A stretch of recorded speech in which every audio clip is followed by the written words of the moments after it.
Halo Dir, Assalamualaikum warahmatullahi wabarakatuh. Apa kabar kalian semuanya? Kita ketemu lagi di Dir Diary Update bersama aku, Dede Striana.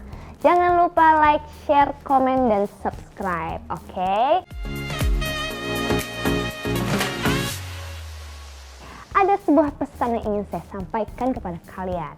Jadi dalam kehidupan nyata, kita harus bisa mensinkronisasikan kehidupan kita dengan alam gaib. Lalu kita juga melakukan urbanisasi dari suatu daerah ke daerah yang lain. Aduh, kayaknya nggak bisa deh ngikutin gayanya Vicky nih, capek. Nggak masuk gitu loh ke otak aku. Langsung aja deh kita bahas Vicky Prasetyo ya. Sekarang hari ini ya kita bahas sisi yang lain ya, yang berbeda dari Vicky Prasetyo. Nggak usah kita bahas Vickinisasinya, capek. Beneran deh, swear capek. Oke, jadi kali ini kita akan membahas tentang Vicky Prasetyo yang dulunya ternyata adalah anak pesantren. Dan dia jago banget ternyata ngajinya. Pengen tahu? Ini dia. Jalikal kitabu la raiba fi hudan lil muttaqin. Sadaqallahul azim. Assalamualaikum warahmatullahi. Salam dulu dong.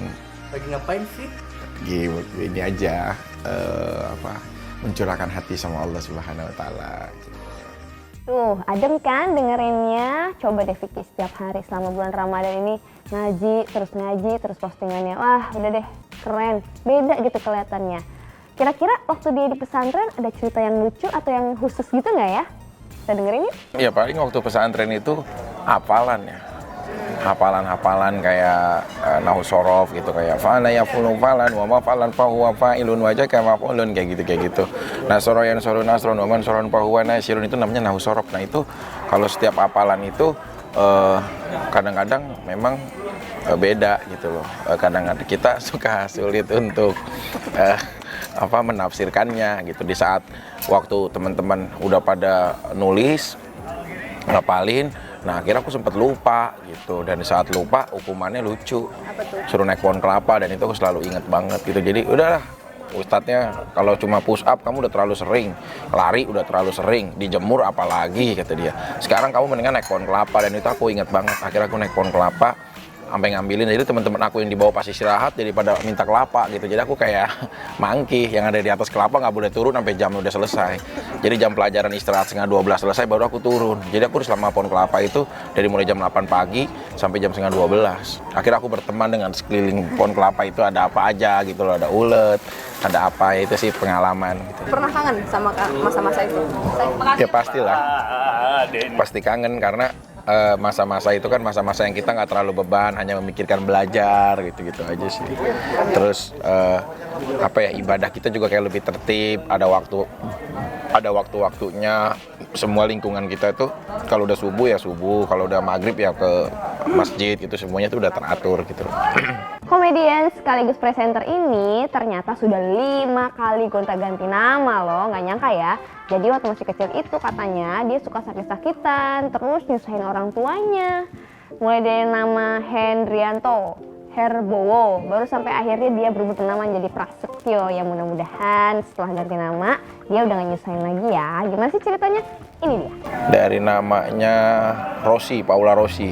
Jadi rumahnya di Cikarang namanya Paula Rossi, jadi terlalu berat gitu loh. Jadi akhirnya nggak tahu sakitan aja karena nggak cocok sama nama. Akhirnya dipanggil Paula Rossi, terus akunya bayinya kayak bayi bukan kayak Paula gitu, kayak bayinya bukan nama Paula Rossi gitu. Jadi sering sakit-sakitan, ganti Sugiarto kali biar jadi pejabat. Yang ada malah pilek mulu tiap hari nama Sugiarto itu. Terus diganti lagi sempet Hendrianto, terus diganti lagi sampai akhirnya Vicky Prasetyo. Oh, Vicky Prasetyo, bukan Prasetyo doang, enggak? Bukan, iya Prasetyo awalnya, tapi ganti jadi Vicky Prasetyo. Apa sudah gedenya aku tambahin Vicky-nya gitu. Nah, Vicky kan sempat terpuruk tuh, dia sempat masuk penjara. Kira-kira gimana ya titik balik akhirnya dia bisa bangkit lagi dan berada di puncak karirnya? Langsung aja kita dengar ceritanya. Ya pasti kita itu di dalam hidup sebagai manusia dan makhluk lemah nggak bisa bernegosiasi atas takdir apapun yang udah disuguhkan Tuhan untuk kita. Jadi ya kita berusaha untuk maju dan bangkit daripada situasi terpuruk itu. Caranya yang pasti harus memiliki mental dan semangat, karena sesuatu hal kalau kita sudah tidak memiliki lagi semangat dan apa yang mau kita lakukan, maka itu sebagai bentuk manusia yang paling rugi di dunia ini sih, gitu. Semangat terbesar Vicky untuk bangkit itu siapa? Yang pasti pasangan aku, karena pasangan itu aku selalu memberikan serpihan-serpihan yang membuat aku itu akhirnya jadi kembali lagi untuk menunjukkan sebagai Ultraman. Karena di saat aku ada kekasih, ya justru kekasih itulah Silakan. Lu ngomong apa, Bik? yang membuat. Lu ngomong apa? Ya, Lu ditanya apa, lu jawabnya apa, Nanya Bik? serius loh. Tanyanya apa? Serius, siapa yang bikin lo bangkit dari keterpurukan lo? Iya, itulah. Bawa Ultraman. Ya, putusnya hubungan Catwoman dan Batman untuk menguasai kota Gultom itu memang sangat menjadi transisi si Penguin dan Joker. Jadi ya aku berusaha untuk menjadi Kotaro Minami yang baik aja sih buat semuanya gitu. Mohon maaf, kabel merahnya putus. Nah, kalau bahas masalah percintaannya Vicky Prasetyo itu udah pasti nggak ada habisnya. Katanya dia pernah ngaku kalau dia udah pernah menikah sebanyak 24 kali. Mas, kali 24 kali ya. Seperti yang udah kalian tahu ya, mantan Vicky Prasetyo yang paling berbekas ya Zaskia Gotik. Vicky ditangkap polisi setelah mengumumkan pertunangannya dengan Zaskia Gotik. Vicky seakan gak bisa melupakan Eneng, panggilan akrab Gotik, sampai akhirnya berita pernikahannya Eneng terungkap. Selepas dari Gotik, Vicky menikah dengan Angel Lelga. Kasus perselingkuhan dan penggerebekan rumah Angel sempat viral di sosial media. Akhirnya, Vicky dan Angel harus bercerai. Nah, lepas dari Angel, Vicky dikabarkan dekat dengan penyanyi dangdut Jenita Janet yang juga baru berpisah dari sang mantan suami. Nah, Vicky sempat menyatakan cintanya saat perayaan HUT Antv ke-27. Ini dia. Semua orang tahu. Tenang dulu, tenang. Enggak. Apa aku? Tuh Udah. lagi ngobrol itu bentar lagi aku Kamu kan pernah bilang sama aku, Iya, apa? kalau kamu mau serius sama aku, kamu harus minta maaf sama 24 orang dan semua mantan-mantan aku. Aku udah lakuin. Dan hari ini aku udah lakuin buat kamu. Jadi lo minta tolong kita buat datengin mantan-mantan lo maksudnya buat dia. Maksudnya apa sih? Enggak. Lo pernah ngomong begitu sama dia? Enggak gini loh, Papi. Ini live loh. Nggak apa-apa. Kenapa Apa? emang ya udah semuanya tahu kok. Nggak apa-apa. Bos, Dia gue tuh bener-bener- belakangan ini gue deketin dia. Gue pengen. Wah lo keterlaluan Pik Gue ya. tuh pengen dia tuh jadi cinta terakhir buat gue. Ini biar semua orang juga tahu bagaimana lihat perjuangan gue sampai sebegitu. Afiki, stop, Papiki. Stop, tolong ya. Net, aku Jangan juga. bercanda, ini ditonton banyak orang ya. Please, Nggak please. apa-apa. Jangan bercandain aku gak suka. Janet. Emang. Lo bawa apa tuh Pik? Lo bawa apa itu?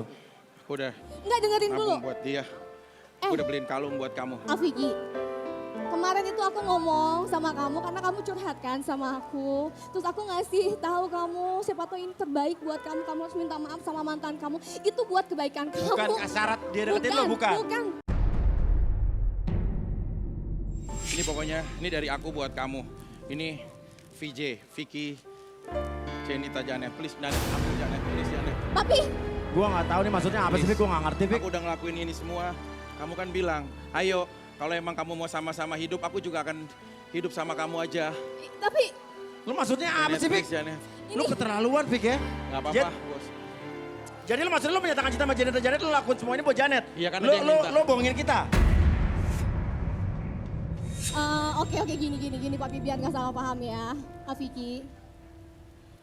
Aku tahu kamu. Oke. Kesimpulannya Aku gue nggak tahu ngerti. semua tentang kamu. Oke. Gue nggak tahu maksudnya apa. Gue nggak tahu Dia nih nggak mungkin Vicky. aku jawab di sini kan, nggak usah. Kita- Ya nggak apa-apa. Nggak, Gue aku cuma nggak bisa minta doain kamu sahabat jawab. gue aja biar apa yang terbaik buat dia deh. Baru-baru ini, Vicky dikabarkan dekat dengan penyanyi dangdut Sinta Bachir. Raffi Ahmad sempat menyebutkan bahwa Vicky pernah mampir ke apartemennya Sinta. Ada apa ya? Ya gigitan tapir memang selalu senantiasa menyengat siapapun orang ya yang akan ada di sekeliling dia ya. Kalau kamu vlog, kamu jawab aja. Tapi Jangan pakai bawa-bawa gigitan tapi dong, Vicky. ya biarlah itu menjadi semburan bison yang memang harus kita pelihara secara silaturahminya gitu sih. Tapi bener nggak? Ya kadang-kadang killing time for the mother love itu selalu akan ada ya. di saat kita sedang ada titik jenuh, pasti kita datang hanya untuk silaturahmi gitu. Sekian Dear dari update kita hari ini. Semoga kita bisa mengambil hal positif dari cerita yang tadi ya. Jangan lupa like, share, komen, dan subscribe Dear dari update barengan aku Dea Destriana. Pamit ya, dadah. Assalamualaikum warahmatullahi wabarakatuh.